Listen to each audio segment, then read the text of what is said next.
ससुर रोज रात को बकरी का दूध पीता था। बकरी का दूध पीने से ससुर में 10 मर्दों जितनी ताकत आ जाती थी। मेरी सास इस दुनिया में नहीं थी, लेकिन मेरे ससुर अपनी बॉडी का काफ़ी अच्छे से ध्यान रखते और दिखने में तंदुरुस्त लगते थे। हालांकि उनकी उम्र 50 साल थी, बल्कि उन्हें देखकर कोई भी उनकी उम्र का अंदाज़ा बिल्कुल भी नहीं लगा सकता था। वह मेरे पति के मुकाबले दिखने में काफ़ी हैंडसम थे। मेरे पति ससुर के मुकाबले काफ़ी दुबले पतले थे, लेकिन अगर एक रात भी मेरे ससुर को बकरी का दूध नहीं मिलता तो वो बहुत ही ज़्यादा गुस्सा होने लगते थे। उन्हें टाइम टू टाइम अपनी खुराक लेने की आदत सी थी। मेरे ससुर ने एक खास नौकरानी भी लगा कर रखी थी, जो उनकी काफ़ी अच्छे से देखभाल करती थी। एक रात मुझे बहुत तेज प्यास लगी थी। मैं पानी पीने के लिए जैसे ही रात के 2 बजे उठी तो मैंने देखा कि नौकरानी चुपके चुपके ससुर के कमरे में जा रही थी। मुझे नौकरानी पर शक सा हुआ। मैंने तभी उसका पीछा करना शुरू कर दिया, लेकिन कमरे के अंदर जाते ही नौकरानी की अजीबोगरीबे आवाज़ें आनी शुरू हो चुकी थी। यह आवाज़ बड़ी ही अजीब किस्म की थी। नौकरानी बार बार कह रही थी कि अब मुझसे और बर्दाश्त नहीं हो पा रहा। जब मैंने खिड़की से झांक कर देखा तो मेरे पूरे होश उड़ चुके थे, क्योंकि मेरे ससुर में 10 मर्दों जितनी ताकत आ चुकी थी। इस उम्र में नौकरानी के वह साथ अपने जज्बातों को पूरा कर रहे थे। ससुर की ताकत देखकर मैं बाहर पिघलने लगी थी। तभी ससुर ने मुझे खिड़की से देख लिया और वह तुरंत मुझे शांत करने के लिए आए और उन्होंने तभी मेरे मुंह में, मेरा नाम संजना है, मेरी उम्र 50 साल है, मेरे घर में मेरे माता पिता और मेरी 2 बहनें रहा करती थी। मैं सबसे बड़ी थी। मैं पढ़ाई में बहुत ही ज़्यादा तेज थी। मैं आगे पढ़ना चाहती थी। माँ बाप भी इसमें मेरा बखूबी साथ देते थे। हम लोग बिहार के एक छोटे से गांव में रहते थे, लेकिन वहाँ पर 12वीं कक्षा तक ही स्कूल थे। मेरा बचपन बहुत ही सुलझा हुआ था। मैंने आज तक कभी भी कोई गलत काम बिल्कुल भी नहीं किया था। माता पिता अक्सर मुझे जैसा कहते मैं हमेशा वैसा करती थी। मैं माता पिता की लाडली बेटी थी। मैंने आज तक कभी भी स्कूल में कोई बॉयफ्रेंड नहीं बनाया था। हालांकि मेरी उम्र की सारी लड़कियां का गांव में किसी न किसी लड़के के साथ इश्क चल रहा होता है। मेरी सहेलियां अक्सर मेरा मजाक बहुत उड़ाया करती थी। अक्सर वह कहा करती थी कि तू तो अपनी ज़िंदगी को एंजॉय करती ही नहीं है, एक बार प्यार करके तो देख कितना सुख मिलता है। लेकिन मैं उनकी बातों को अक्सर हंसकर टाल दिया करती थी। मैंने कहा कि अभी वक्त नहीं है, अभी मैं पढ़ना चाहती हूँ।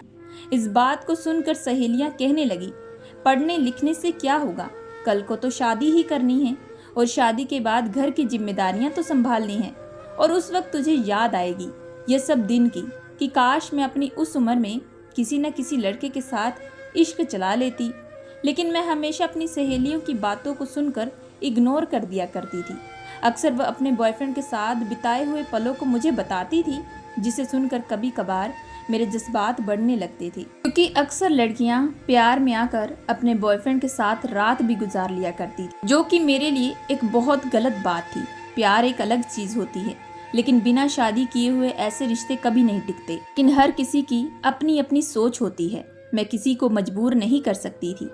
धीरे धीरे बढ़ती उम्र के साथ साथ मेरी भी बहुत सारी सहेलियों की शादी होना शुरू हो चुकी थी, क्योंकि गांव में लड़कियों को कोई ज़्यादा नहीं पढ़ाता था। अक्सर शादी के बाद लड़कियां मुझे अपनी सुहागरात के बारे में बेधड़क बताया करती थी। मेरे भी शादी को लेकर कई सपने थे, लेकिन कभी भी मेरी ज़िंदगी में ऐसा कोई लड़का नहीं आया था जिसे लेकर मैं कुछ सोच सकूं। मेरी बहनें भी पढ़ाई में होशियार थी, लेकिन वह भी थोड़ी मजाकिया किस्म की थी। उनके भी बहुत सारे दोस्त थे, लेकिन मैं ही सिर्फ अकेली थी जो कि पढ़ाई में अपना मन लगा कर रखती थी। जब मैं 12वीं कक्षा अपनी पूरी कर ली तो माता पिता ने मुझे आगे की पढ़ाई के लिए मुंबई भेज दिया। वहाँ पर मैंने एक यूनिवर्सिटी में एडमिशन ले ली। यूनिवर्सिटी का माहौल स्कूल के मुकाबले काफ़ी अलग सा रहता है। यहाँ पर हर लड़के लड़कियाँ एक दूसरे के साथ मोहब्बत करते हैं। पढ़ाई पर लड़के लड़कियों का ध्यान काफ़ी कम होता है। वहाँ पर मेरी कुछ अच्छी दोस्त बन चुकी थी। उन लड़कियों के भी बहुत सारे बॉयफ्रेंड होते थे, जिसे सुनकर मैं हमेशा हैरान रह जाती थी। एक लड़की भला इतने सारे बॉयफ्रेंड कैसे हैंडल कर सकती है। लेकिन कॉलेज यूनिवर्सिटी का यही माहौल होता है। कोई भी वहाँ पर मोहब्बत नहीं करता, सिर्फ टाइम पास करते हैं। मैं अपना बखूबी पढ़ाई पर मन लगाकर ध्यान देती थी। इसकी वजह से मैं जल्द ही अपनी क्लास में टॉप आई थी। उसके बाद पूरा यूनिवर्सिटी मुझे जानने लगा था। एक दिन मेरी सहेलियां कहने लगी कि कॉलेज में एक फुटबॉल मैच होने वाला है, चल हम लोग वहां जाकर देखते हैं। वहां बहुत अच्छे अच्छे लड़के आएंगे। लेकिन मुझे इन सब में इंटरेस्ट बिल्कुल भी नहीं था। मैंने उसे बहुत इनकार किया, परंतु मेरी सहेली मुझे ज़बरदस्ती वहां पर ले जा चुकी थी। मैं वहां पर बैठी बोर हो रही थी और मन ही मन सोच रही थी कि पता नहीं आखिर मैं क्यों यहाँ पर आई हूँ। लेकिन तभी अचानक मेरी वहाँ पर एक लड़के पर नज़र पड़ी थी जो कि फुटबॉल खेल रहा था। अचानक ही उसने फुटबॉल को किक मारी, जिसकी वजह से वह बॉल उड़कर मेरे सर पर आ लग चुकी थी। उसके बाद वह लड़का भागता हुआ मेरे पास आया था और मुझसे पूछने लगा कि तुम्हें कहीं चोट तो नहीं लगी। मैंने कहा जी नहीं, लेकिन मैं बस उसे गहरी निगाहों से देख रही थी। जिंदगी में पहली बार कोई लड़का मेरी आंखों में भाया था। बस लड़का लगातार मुझसे पूछे जा रहा था, लेकिन मैं उसकी आंखों में कहीं खो सी चुकी थी। तभी मेरी सहेली ने मेरा नाम लिया तो वह तुरंत कहने लगा कि क्या तुम वही टॉपर हो? तो मैंने कहा जी। तो कहने लगा कि मैंने तुम्हारे बारे में बहुत सुना है, तुम पढ़ाई में बहुत तेज हो। कुछ सेकंड तक हमारी बात हुई। उसके बाद वह लड़का मैच खेलने के लिए जा चुका था। अब कहीं ना कहीं वह लड़का मुझे पसंद आ चुका था। इसी वजह से मैं अब रोज उसका मैच देखने के लिए आया करती थी। वह भी दूर से मुझे स्माइल किया करता था। धीरे धीरे मेरी उस लड़के के साथ काफ़ी अच्छी दोस्ती बढ़ चुकी थी। मैच खेलने के बाद वह अक्सर मुझे कॉफ़ी पर लेकर जाया करता था। हालांकि हम लोगों ने कभी भी एक दूसरे से अपनी मोहब्बत का इजहार बिल्कुल भी नहीं किया था। और लड़का मुझसे सीनियर था और जल्द ही उसका यूनिवर्सिटी भी ख़त्म होने वाला था। एक दिन वह लड़का मुझे कहने लगा कि संजना, मैं तुम्हें आज अपने पिता से मिलवाना चाहता हूँ। यह सुनकर मैं तुरंत चौंक सी गई थी। मैंने कहा कि लेकिन क्यों? तभी वह कहने लगा कि क्या तुम अभी भी नहीं समझी? मैंने कहा नहीं। यह बात सुनते ही वह जोरों से हंसने लगा, कहने लगा कि अरे, मैं तुमसे प्यार करने लगा हूँ और मैं चाहता हूँ कि तुम मेरे पिता से एक बार मिलो। और मुझे ये मालूम अच्छे से है कि तुम भी मुझे कहीं ना कहीं मन ही मन चाहती हो। ये कहते ही वह तुरंत मुझसे पूछने लगा, क्या तुम मुझे नहीं चाहती? ये सुनते ही मैंने तुरंत कहा कि नहीं नहीं, ऐसी बात नहीं है। मैं तुमसे प्यार करती हूँ। मैं तुम्हारे साथ रहकर मुझे खुशी मिलती है। मैं भी तुम्हारे साथ अपनी ज़िंदगी गुजारना चाहती हूँ। उसके बाद उसने मुझे अपने पिताजी से मिलाया। उसके पिताजी देखने में तो उसके बड़े भाई लगते थे। वह बिल्कुल भी उसके पिता नहीं लगते थे। वह शरीर से भी काफ़ी फिट थे। उसके पिता का स्वभाव मेरे प्रति काफ़ी अच्छा था। वह मुझसे बड़े प्यार से बात कर रहे थे। कहने लगे कि उन्हें इस रिश्ते से कोई ऐतराज़ नहीं है। वह तो उल्टा कहने लगे कि विनोद मुझे इस बारे में बहुत पहले बता चुका था कि उसे तुम पसंद आ चुकी हो। इसके बाद दूसरे दिन ही विनोद और उसके पिता मेरे घर आ चुके थे और उन्होंने शादी की बात कर ली। मेरे पिताजी ने कुछ वक्त मांगा और विनोद और उसके घर का पता किया। फिर सब कुछ पूछताछ करने के बाद उन्होंने मुझसे पूछा क्या मैं इस रिश्ते से खुश हूँ। मैंने भी शर्माते हुए हाँ कर दी। फिर पिताजी ने जल्द ही मेरी शादी विनोद के साथ पक्की कर दी। मैं विदा होकर अपने ससुराल आ चुकी थी। विनोद के घर में सिर्फ उसके पिता और एक नौकरानी रहती थी, जो कि मैंने सुना था कि वह काफ़ी सालों से यहाँ पर काम करती हैं।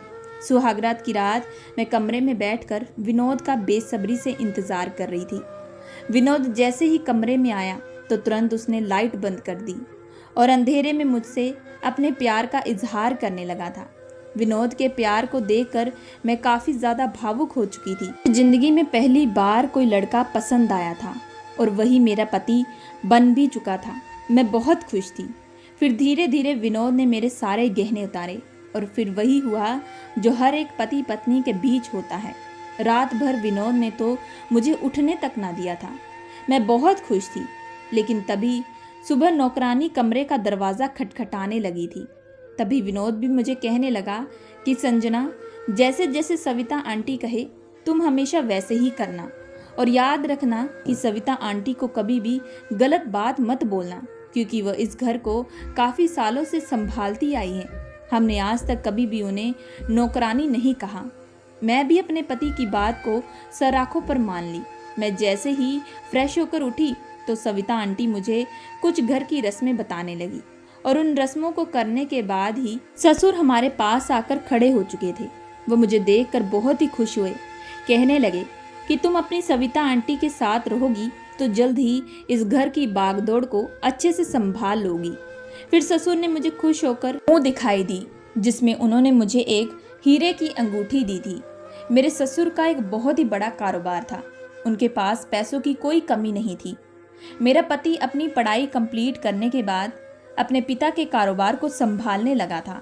दिन भर काम करने के बाद विनोद मुझे इशारे करके कमरे में ले जा चुके थे और फिर मुझे पकड़कर प्यार लुटाने लगे।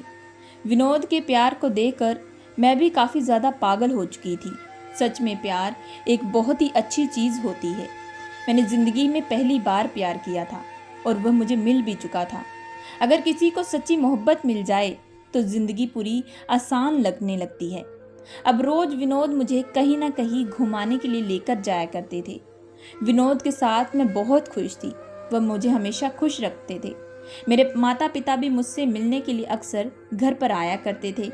इस घर में आए हुए मुझे पूरा एक हफ्ता बीत चुका था, लेकिन एक हफ्ते में मैं ये जान चुकी थी कि मेरे जो ससुर थे वह रोज़ रात को बकरी का दूध पिया करते थे।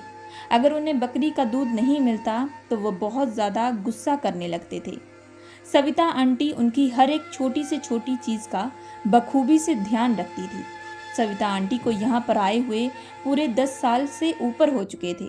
विनोद की माँ की मौत बचपन में हो चुकी थी, लेकिन अब मुझे समझ में आ चुका था कि आखिर ससुर की तंदुरुस्ती का राज क्या है।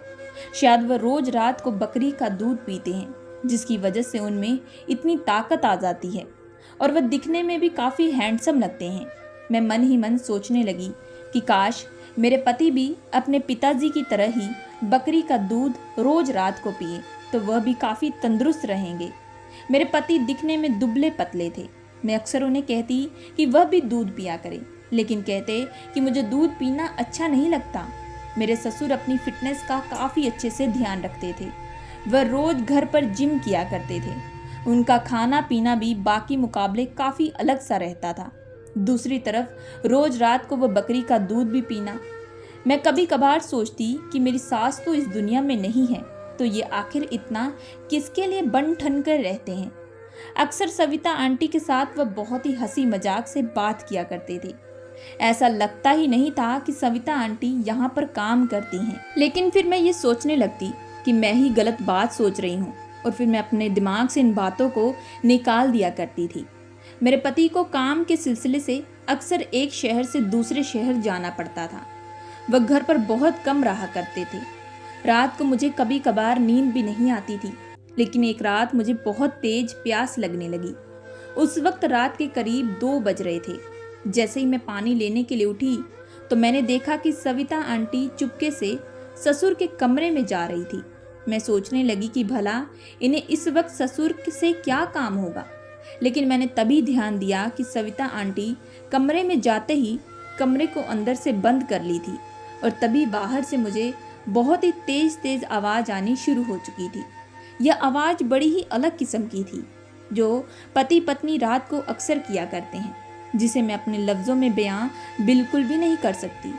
उन आवाज़ों को सुनकर मुझे ये अंदाज़ा हो चुका था कि आखिर क्यों रोज़ रात को ससुर बकरी का दूध पीते हैं।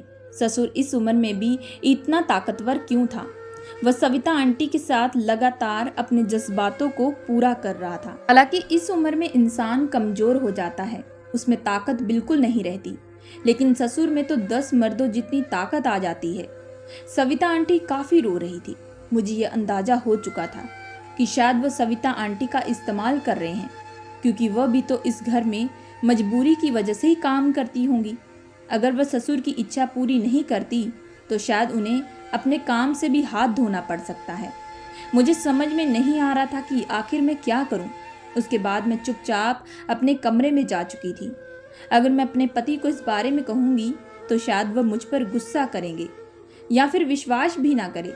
मैंने सोच लिया था कि मैं दूसरे दिन सविता आंटी से खुद इस बारे में बात करूँगी, उनसे जानने की कोशिश करूँगी।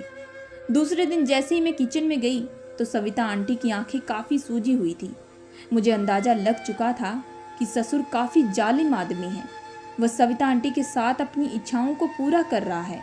और उनकी गलत काम को रोकने के लिए भी इस घर में कोई भी नहीं है। मैं जब सविता आंटी से ससुर के बारे में बात करने लगती तो उनके मुंह से ससुर की बस तारीफें ही निकल रही थी। अब वह डर रही हो कि अगर ससुर को सच पता चल गया तो वह उनके साथ कुछ गलत भी कर सकते हैं। इसके आगे मैं सविता आंटी से कुछ और पूछने वाली थी तो वह खुद किचन से बहाना करके बाहर चली गई। फिर से रात हुई और मुझे वही आवाज़ें आनी सुनाई शुरू देने लगी। सविता आंटी के चिल्लाने की आवाज़, जो बार बार कहती थी कि मुझसे अब बर्दाश्त नहीं हो रहा। इन आवाज़ों को सुनकर मेरी आंखों से आंसू निकलने लगते थे। सविता आंटी के लिए कुछ करना चाहती थी। जब मैं अपने पति से फ़ोन पर बात करती तो उनसे घर आने के बारे में कहती तो वह अक्सर कहने लगते कि उन्हें और वक्त लगेगा घर आने में। अब इसी तरीके से एक हफ्ता बीत चुका था। सविता आंटी की हालत पहले के मुकाबले काफ़ी ख़राब हो चुकी थी। तभी मैंने देखा कि सविता आंटी के हाथों पर कुछ चोटों के निशान थे। जब मैं उनसे पूछने लगी तो कहने लगी कि वह किचन में काम करते हुए उन्हें वह चोट लग चुके थे। लेकिन मैं समझ चुकी थी कि वह मुझसे झूठ बोल रही हैं। जरूर ससुर ने ही उन्हें मारा होगा। अब मैंने ठान लिया था कि अब मैं ये जुल्म और बिल्कुल नहीं होने दूंगी। रात को जैसे ही ससुर ने बकरी का दूध पिया तो उसके बाद वह कमरे में जा चुका था। मैं भी बहाना करके अपने कमरे में चली गई, लेकिन फिर से सविता आंटी चुपचाप ससुर के कमरे में चली गई। इस बार उन्होंने कमरे को कुंडी नहीं लगाई थी। मैं तभी तुरंत उनका पीछा करने लगी और मैंने देखा कि ससुर सविता आंटी को पकड़कर उन्हें हौसला दे रहे थे। मुझे देखकर वह दोनों हैरान रह चुके थे। मैंने तभी ससुर से कहा कि अब ये तमाशा और नहीं चलेगा। आप सविता आंटी पर जुल्म करते हैं, उनके साथ ज़बरदस्ती करते हैं। मैं आपके बेटे को इसके बारे में ज़रूर बताऊंगी। सास के गुजर जाने के बाद आप एक औरत के साथ कैसे गलत कर सकते हैं। मेरे मुंह में जो आ रहा था मैं गुस्से में उन्हें वह बोलती जा रही थी। लेकिन तभी ससुर हाथ पकड़कर मुझे कहने लगे कि बहू, तुम मुझे कुछ गलत समझ रही हो। मैंने कहा कि अब आप मुझे अपने मुंह से बहू शब्द मत निकालिएगा, आप एक राक्षस हैं। तभी सविता आंटी आई और मुझ पर चिल्लाने लगी, कहने लगी कि तुम एक बार हमारी बात तो सुनो। उनकी बात सुनकर जैसे जवाब देने लगी तो वह कहने लगी कि वह उनसे प्यार करती हैं। प्यार शब्द सुनकर मेरे पैरों तले जमीन खिसक चुकी थी। मैंने कहा कि आप यह क्या कह रही हैं। कहने लगी कि हाँ। तभी ससुर ने कहा कि हम दोनों ही एक दूसरे से काफ़ी समय से प्यार करते हैं और यह मेरी एक बिजनेस पार्टनर है। आज से 10 साल पहले मुझे सविता से मोहब्बत हो चुकी थी और मैं चुप करके सविता से शादी भी कर लिया था। लेकिन मैं अपने बेटे को इस बारे में बिल्कुल भी नहीं बता पाया था, क्योंकि मैं जब भी विनोद से अपनी शादी के बारे में बात करता हूँ तो वो मुझ पर गुस्सा करने लगता है। अक्सर कहता है कि वह अपनी माँ का दर्जा किसी और औरत को बिल्कुल भी नहीं दे सकता। सविता मुझसे इतना प्यार करती थी कि वह 10 साल इस घर में एक नौकरानी का दर्जा लेकर रहने लगी। मैंने कहा कि फिर वह रोज रात को चिल्लाने की आवाज़। तभी ससुर कहने लगे कि सविता रोज कहती है कि मैं अपने बेटे से इस बारे में बात करूं, क्योंकि मैं उसे कई सालों से भरोसा देता आया था। जल्द ही विनोद को अपने रिश्ते की सच्चाई बता दूंगा, लेकिन मुझे विनोद से डर लगता है। दूसरी तरफ मैं सविता से भी मोहब्बत करता हूँ, लेकिन विनोद इस रिश्ते को बिल्कुल भी स्वीकार नहीं करता। मुझे डर लगता है अगर मेरे बेटे ने मुझे गलत समझ लिया और गुस्से में आकर उसने अपने आप को ही कुछ नुकसान पहुंचा लिया तो मैं क्या करूंगा। मैं अपने बेटे को खोना नहीं चाहता। मैं अपने बेटे से बहुत मोहब्बत करता हूँ। दूसरी तरफ मैं सविता से भी मोहब्बत करता हूँ। मैं भी उसके बिना बिल्कुल भी नहीं रह सकता। अब मुझे सारा मामला समझ में आ चुका था, लेकिन मैंने तभी पूछा कि आप रोज रात को बकरी का दूध क्यों पीते हैं। तभी वह कहने लगे कि उन्हें टाइफाइड हुआ था, जिसकी वजह से डॉक्टर ने उन्हें बकरी का दूध पीने के लिए कहा है, जिससे उनकी जो बीमारी है वह जल्द ही ख़त्म हो जाएगी। मैं मन ही मन सोचने लगी कि मैं अपने ससुर के बारे में कितना गलत सोचती थी। अगर आज मुझे सारी सच्चाई ना पता चलती तो शायद मैं उनके बेटे के सामने भी गलत बताती। सारा मामला कुछ और ही था। सविता आंटी काफ़ी जोरों से रो रही थी। कहने लगी कि मुझे भी इस रिश्ते को नाम चाहिए। मैं भी आखिर कब तक छुप छुप कर ऐसी ही जिंदगी गुजारूंगी। मैंने तभी उन्हें कहा कि आप चिंता मत करें, मैं आपके बेटे से इस बारे में ज़रूर बात करूंगी। मैंने उसी रात विनोद को फ़ोन कर दिया। मैंने उसे झूठी बीमारी का बहाना किया ताकि जल्द से जल्द दूसरे दिन ही विनोद घर आ सके। विनोद घर पर आ चुका था। तभी वह मुझसे पूछने लगा कि क्या हुआ। मैंने तभी उसे कहा कि मैं जो बताऊंगी तुम्हें अपने गुस्से को शांत करना पड़ेगा। विनोद मुझसे मोहब्बत करता था, वह मेरी बात मान चुका था। लेकिन मैंने तभी उसे कहा, मैंने विनोद को उसके पिता और सविता आंटी के रिश्ते के बारे में बताया। विनोद ये सुनकर काफ़ी गुस्से में आ चुका था। लेकिन मैंने तभी कहा कि तुम्हारे पिता उनसे मोहब्बत करते हैं और सविता आंटी भी इसी वजह से 10 साल से इस घर पे एक नौकरानी बनकर रह रही थी। और इससे यही साबित होता है कि वह तुमसे और तुम्हारे पिता दोनों से कितना प्यार करती हैं। उन्होंने तो तुम्हारी भी देखभाल की है। विनोद को मेरी बातें अच्छे से समझ आ चुकी थी। उसे भी लगने लगा कि उसके डर की वजह से उन दोनों को इतने सालों से एक ही छत के नीचे रहते हुए एक दूसरे से दूर रहना पड़ा। जैसे ही विनोद उठकर अपने पिता के कमरे में जाने लगा तो उसके पिता दरवाजे पर ही उसे मिल चुके थे। उनकी आंखों में आंसू आ रहे थे। विनोद ने खुशी खुशी उन दोनों के रिश्ते को स्वीकार कर लिया।